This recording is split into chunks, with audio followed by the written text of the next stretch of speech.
नमस्कार मित्रांनो, पारू 4 मे भागामध्ये पारू म्हणते आदित्य सर ही मीच आहे, माझा फोटो आहे। आदित्य म्हणतो हो पारू तूच आहे।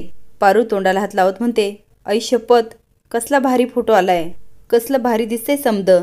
गणी म्हणतो इथं तायडीचा फोटो का लावला, तायडी हिरोईन झाली वय, मग शेजारी आदित्य सरांचा पण फोटो पाहिजे हिरो म्हणून। पारू म्हणते गणी गबस। मारुती फोटोवरून हात ओळून टाकतो आणि म्हणतो पारू किती मोठी झालीस तू। येणारे जाणारे लोक असतात त्यांना पकडतो आणि म्हणतो ए बाबा हे फोटो आहे ना माझ्या पोरीचा आहे, पारूचा।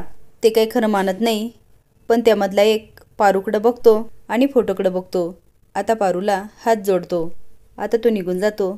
मारुती रडत म्हणतो अगं तू आबाळ एवढी मोठी झालीस। आता मारुतीला रडावं की हसावं हेच कळत नाही। आता मारुती तिचं भरभरून कौतुक करतो आणि म्हणतो पारू आज तुझ्यामुळे माझी मान उंच झाली। हात जोडून म्हणतो आदित्य बाबा असं कुणी करतंय का, म्हणजे असं जमिनीवरून उचलायचं आणि एवढ्यावरती नेऊन ठेवायचं, ते पण एका नौकराला।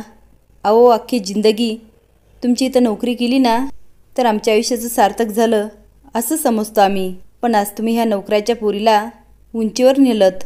तुम्ही फक्त पारूला उंचीवर नाही नेलं तर माझ्या नजरेत तुमची उंची वाढली। माझी पारू तर मोठी आहे पण माझ्या नजरेत तुम्ही लई उंच झालात।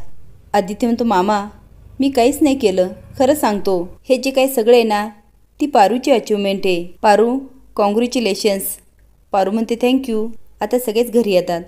आदित्य काही उतरतो आणि पारूचा दरवाजा उघडतो आणि म्हणतो गणी काय कसं वाटलं।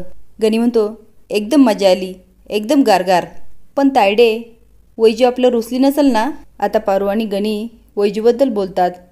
आदित्य म्हणतो पारू गणी आय एम सॉरी, आपण नेक्स्ट टाईम वैजूला फिरायला घेऊन जाऊया ओके आय प्रॉमिस। आता पारू गोड स्माईल करते आणि म्हणते वय। मारुती हात जोडून म्हणतो आदित्य बाबा आजचा दिवस आहे ना मी मरेपर्यंत नाही विसरणार। एका बापाला तुम्ही काय सुख दिली ना याची कल्पना नाही आहे तुम्हाला। आदित्य म्हणतो मामा मी तुम्हाला मगाशीच बोललो ना यामध्ये माझं काहीच कर्तृत्व नाही आहे, यामध्ये सगळे पारूचेच कष्ट आहे, त्यामुळे पारूचा हक्क आहे त्यावर। गणी म्हणतो तायडीचा लय भारी फोटो होता। आदित्य म्हणतो हो ना। गणी म्हणतो महाराणी दिसत होती। आदित्य म्हणतो पारू आहे सुंदर। तेवढे त्याला फोन येतो, तो म्हणतो हां बाबा मी आहे बाहेर लगेच येतो, आणि सगळ्यांना म्हणतो बाबाचा फोन आहे जावं लागेल। मारुती म्हणतो ती चावी द्या ना गाडी पार्क करतो। आदित्य म्हणतो मी दुसऱ्या कोणाला सांगतो, तुम्ही सगळे जा। आता पारू घरात येते म्हणते वैजू वैजू आलो की नाही आम्ही पडदिशी, काय गं तुला करमत नव्हतं। गणीला म्हणते पुढच्या वेळेस वैजूला घेतल्याशिवाय मी येणारच नाही। आता गणी आणि ती बोलत असते आणि मारुती कौतुकाने बघत असतो। आता तो अंथरूण करायला घेतो। पारू वैजूला बाहेर घेऊन जाते आणि बाहेर बांधून टाकते आणि म्हणते वैजू आता मी लाईट बंद करते हां। ती आत निघून जाते। बॅटरी घेऊन दिशा आणि दामिनी गेट उघडतात आणि हळूच बघत असतात। दामिनी म्हणते दिशा सकाळी ह्या बकरीमुळे झालेली फजिती कमी ही का, आता का घेऊन आली इथे। दिशा म्हणते तू गप्प बस ना आणि चल ना। दामिनी म्हणते थांब मी पुढे जाते, मी जरा स्मार्ट आहे ना। दिशा म्हणते इकडे कुठे बघेल कुणी, मागून जाऊया ना म्हणे स्मार्ट आहे। दोघी जातात। आता दिशा दामिनीला ढकलते आणि म्हणते जा त्या गोठला चोर आणि इकडे घेऊन ये। दामिनी म्हणते मी, माझा काय संबंध। बाजूला तोंड करून म्हणते ही काय मला बकरी चोर समजते का। दिशा म्हणते ऐक ना तुला हे बकरी चोरावे लागेल, आजपुरती तू बकरी चोर। दामिनी म्हणते हिला काय माझ्या मनातलं ऐकू येतं की काय, आणि म्हणते ऐक ना तू घे तिला आपण बाहेर जाऊया। दिशा म्हणते यू ती घाणेरडी पायाला चाटते, मला घाण वाटते, प्लीज तू आण ना। आता दामिनी तिला सोडते, उचलते आणि दोघी पण पळून जातात।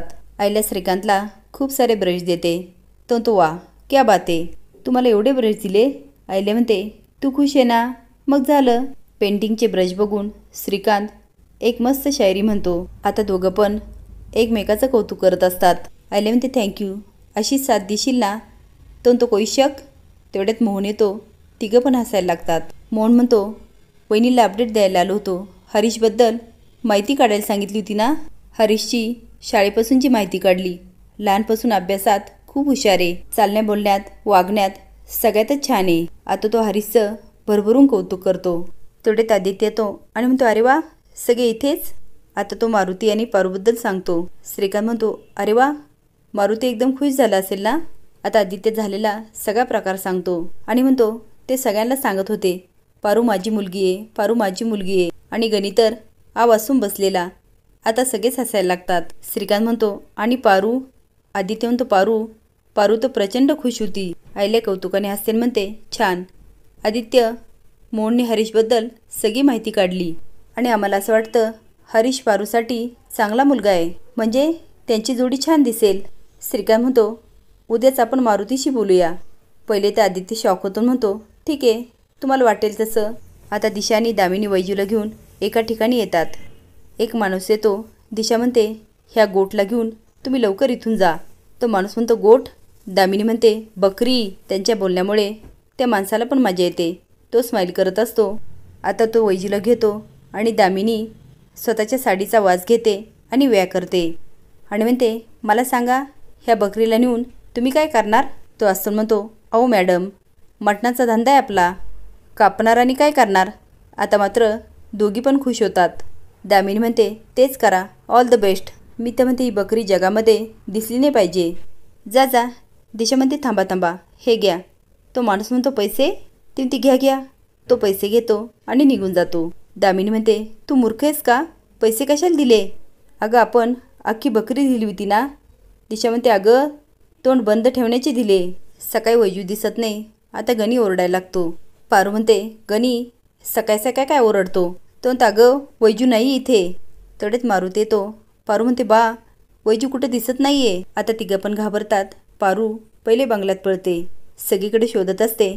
तेवढेच सावित्री येते. पारू तिला पण सांगते. आता एक एक करून सगळ्यांनाच माहिती होतं आणि वैजूला सगळे शोधत असतात. पारू आणि सावित्री घरात शोधत असतात. तेवढे ताईला बघते म्हणते, काय शोधताय? सावित्री म्हणते, काहीच नाही.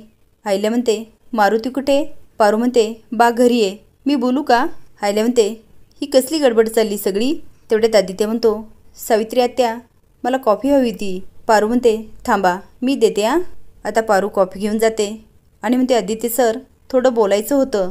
तो म्हणतो, हा बोल ना. तिथे प्रीतू पण असतो. ती रडत म्हणते, वैजू सापडत नाहीये. प्रीतू आणि आदित्य म्हणतात, पारू तू इथे बस. पारू म्हणते, दिव्याला कळालं तर? त्यांचं बोलणं दामिनी ऐकत असते. इकडे वैजू खात नसते. तो कसाय म्हणतो, राणी माझा धंदा आहे, तू काही बी खाल्लं नाही ना, मला काही फरक पडत नाही. अरे तू स्पेशल आहे माझ्यासाठी. मालकिनीने तुला पण दिले आणि वरून पैसे पण दिले. आपली तो किस्मत चमक गई. तो मोठ्याने हसायला लागतो. इकडे पारू म्हणते, आदित्य सर, मला खूप भीती वाटते. प्रीतू म्हणतो, अगं ती बंगल्यातच असेल, डोंट वरी, आपण शोधूया. दामिनी म्हणते, शोधा शोधा, जितकं पाहिजे ना तितकं शोधा. आता ही गोड बातमी दिशाला फोन करून सांगायला पाहिजे. इकडे आदित्य म्हणतो, पारू तू काळजी नको करू, आईने नसेल बघितलं. असेच नवीन अपडेट जाण्यासाठी लाईक आणि सबस्क्राईब करा. धन्यवाद.